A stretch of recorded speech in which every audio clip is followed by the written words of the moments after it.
Hello everyone. So this is the second method. First method जो हम लोग कर चुके हैं लास्ट वीडियो में, दैट इज जब रैंक्स आपको दी होंगी. सेकंड केस है we are calculating Spearman's rank coefficient of correlation. Second case में रैंक्स आपको नहीं दी है, तो आपको सबसे पहले टास्क क्या रह जाता है, that you have to assign the task, assign the ranks. ठीक है, यहाँ एक्स और वाई क्या है, the percentage of marks secured by 5 students is given below. ये परसेंटेज ऑफ मार्क्स दिए हैं. ठीक है, एक्स एंड वाई में जो है percentage of marks are given. You have to calculate rank correlation. तो हम पहले R1 और R2 निकालेंगे रैंक्स. अब रैंक कैसे साइन करनी है बेटा, जो सबसे जैसे ये हाईएस्ट वैल्यू है 60, इसको मैं रैंक दे रही हूँ 1.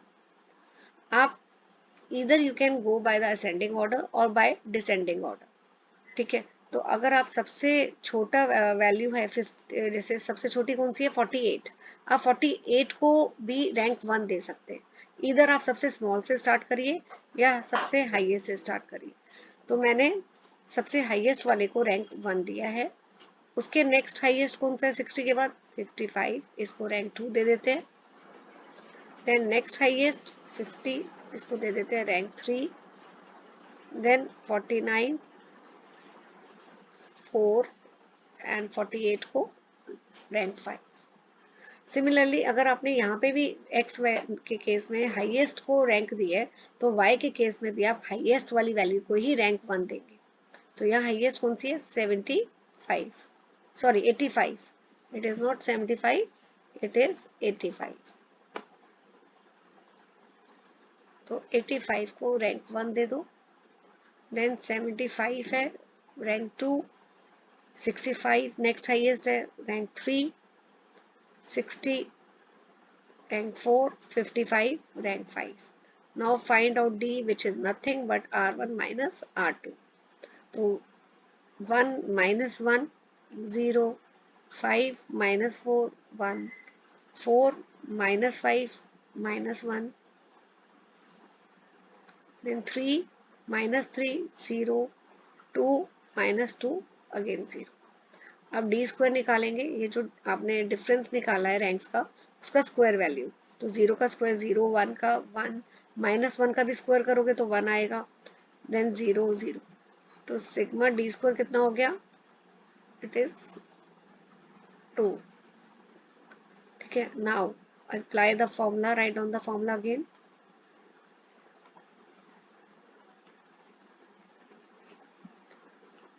ओके, 5 स्टूडेंट्स हैं. अच्छा, सिग्मा डी स्क्वायर तो आपका 2 आ गया. 5 स्टूडेंट्स थे तो n 5 हो गया. इसको सॉल्व करिए. ठीक है, तो ये आ गया आपका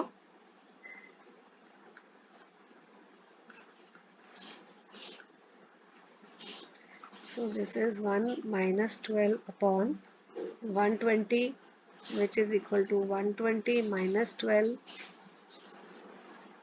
upon 120. तो ये आपका हो जाएगा 108 upon 120. एंड इसको आप सॉल्व करोगे फर्दर, तो 108 डिवाइडेड बाय 120 विल बी 0.9. ठीक है, तो इस तरह आप इसमें पहले रैंक्स असाइन करेंगे. मैं दोबारा बता रही हूँ, रैंक्स आप कैसे भी असाइन कर सकते हैं, असेंडिंग ऑर्डर या डिसेंडिंग ऑर्डर. पर जो आपने एक पॉलिसी फॉलो करनी है, अगर आप इस केस में एक्स के केस में आप हाईएस्ट को रैंक दे रहे हैं 1, तो वाई के केस में भी हाईएस्ट वाले को ही रैंक 1 देंगे. ठीक है, so next is when ranks are, case 3, when ranks are equal or repeated. This is the most important from examination point of view. आप 6 मार्कर एक्सपेक्ट कर सकते हैं कि जो क्वेश्चन आपका आएगा वो इसी वाले थर्ड केस में से आएगा पेपर में. इसमें रैंक्स जो दिए हैं वो रिपीट हो रही है, तो उस केस में आप कैसे करोगे, दैट इज द थिंग. चलिए स्टार्ट करते हैं. अगेन एक्स में हम पहले रैंक्स देंगे R1, R2.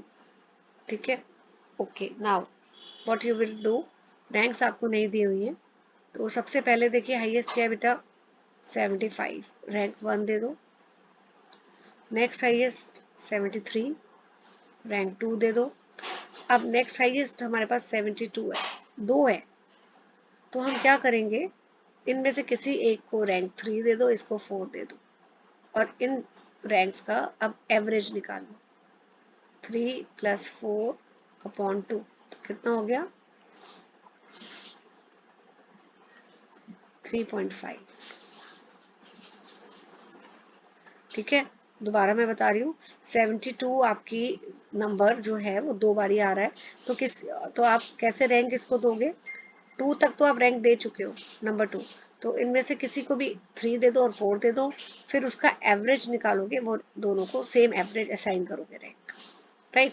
अब नेक्स्ट हाईएस्ट क्या है 63, तो आप थर्ड रैंक दे चुके, फोर्थ दे चुके, तो ये आ जाएगा 5th।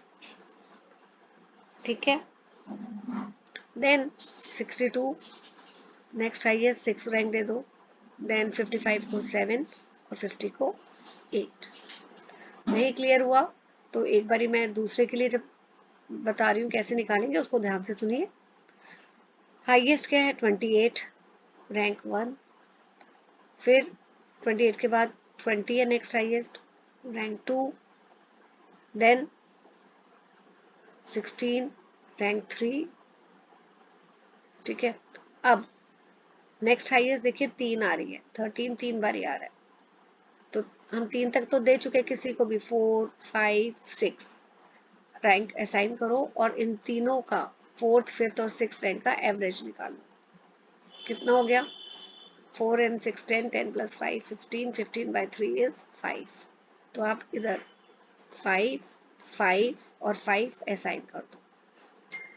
अब नेक्स्ट हाईएस्ट क्या है 11, आप 6 तक तो कर चुके हो ना, चाहे हमने इधर एवरेज लिखा है तीनों में 5 5 5, लेकिन हम वैसे देखें तो 6 तक रैंक अलॉट कर चुके, तो ये वाली कौन सी हो जाएगी, दिस इज 7, और 10th आ गई सबसे लोएस्ट 8।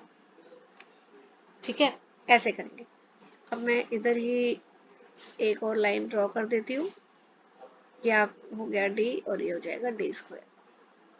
तो d क्या हो जाएगा, हम कर ही चुके हैं, अब तक तो आ जाना चाहिए आपको, r - r2, तो 1 - 8 - 7, 2 - 7 - 5, 3.5 - 5, it is your -1.5, then again -1.5, and 0 4 7 - 3 4, 8 - 1 7, इनका स्क्वायर निकालिए, 7 का -7 का स्क्वायर इट इज 49, -5 का स्क्वायर 25, देन -1.5 का square it is 2.25, again 2.25, then 0, then 16, then 16 and 49। हमने d की वैल्यूज का स्क्वायर निकाला है, इनका सम टोटल करिए, वो आ रहा है 159.50। ठीक है, अब आप क्या करेंगे, अब आप इसका फॉर्मूला लगाएंगे। फॉर्मूला थोड़ा सा आपको कम्बरसम लगेगा, बट एक बार ही करेंगे प्रैक्टिस तो आपको याद भी हो जाएगा। The formula is, it is this,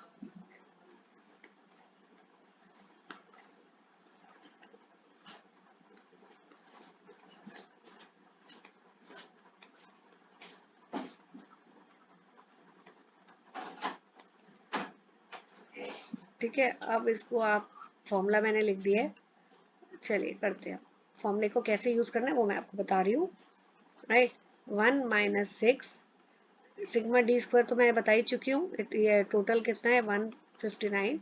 अब m का मतलब क्या है, m का मतलब है number of times item is repeated. जैसे 72 कितनी बार रिपीट हो रहा था फर्स्ट x वैल्यूज में, 2 बारी, तो m हो गया यहाँ पे 2। ठीक है, m हो गया 2। ओके, अब आप x में देखिए कोई और रिपीट हो रही है वैल्यू, नहीं हो रही ना, 72 ही हो रही थी, तो x का हमारा अब जितना रेपिटेशन था और हो गया। सपोज अगर यहाँ पे और कोई वैल्यू होती 80 80 80 x में, तो हम पहले ये 72 जो रिपीट हो रही है उसका लिख लिया हमने, m = 2, और फिर हम ये वाला दोबारा हम इधर ये वाला जो ये वाला है ये हम दोबारा इधर लिखते हैं m इक्वल टू 3 फॉर 80। ठीक है, तो जब तक आपका x में जितनी भी रेपिटेशन केसेस आप कवर नहीं कर लेते, आप तब तक y की तरफ नहीं जाएंगे। यहाँ पे x में सिर्फ 72 एक ही ऐसी वैल्यू है जो 2 बारी रिपीट हो रही है, तो आपने लिख दिया m इक्वल टू 2। मैं एक दो क्वेश्चन और कराऊंगी तब आपको ज्यादा क्लियर होगा। अब यहाँ पे देखिए 13 कितनी बार y वैल्यू में आ जाइए, x के तो रेपिटेशन केसेस ओवर हो गए, y में रिपीट हो रहा है 13 3 टाइम्स, तो m कितना हो गया बेटा, here m is 3, so m यहाँ हो गया 3। तो क्योंकि अब y में भी और कोई रेपिटेशन नहीं है, तो अब हम इसको ब्रैकेट लगा के बंद कर देते हैं। और n कितना है आपका, n है आपका नंबर ऑफ आइटम्स आर 8, ये है ना 1 2 3 4 5 6 7 8।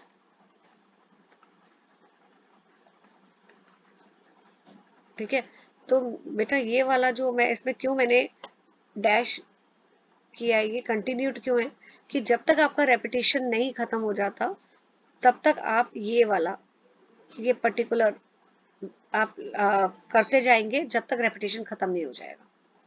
तो मैं एक दो क्वेश्चंस और कराऊंगी, उससे उसमें थोड़ा सा और हम एक स्टेप आगे चलेंगे, जब x में ही 2-3 बारी रेपिटेशन हो रहा है या y में ही 2-3 बारी हो रहा है, तो आपको ये चीजें क्लियर हो जाएंगी। इसको मैं डायरेक्टली आंसर लिख देती हूँ, आप खुद सॉल्व कर सकते हैं, तो सिंपल एडिशन एंड डिवीजन ही है, तो इसका आंसर आ जाएगा 0.9285 आर की वैल्यू। सो ये एक और क्वेश्चन है, I will cover up in the next video. Thank you for watching.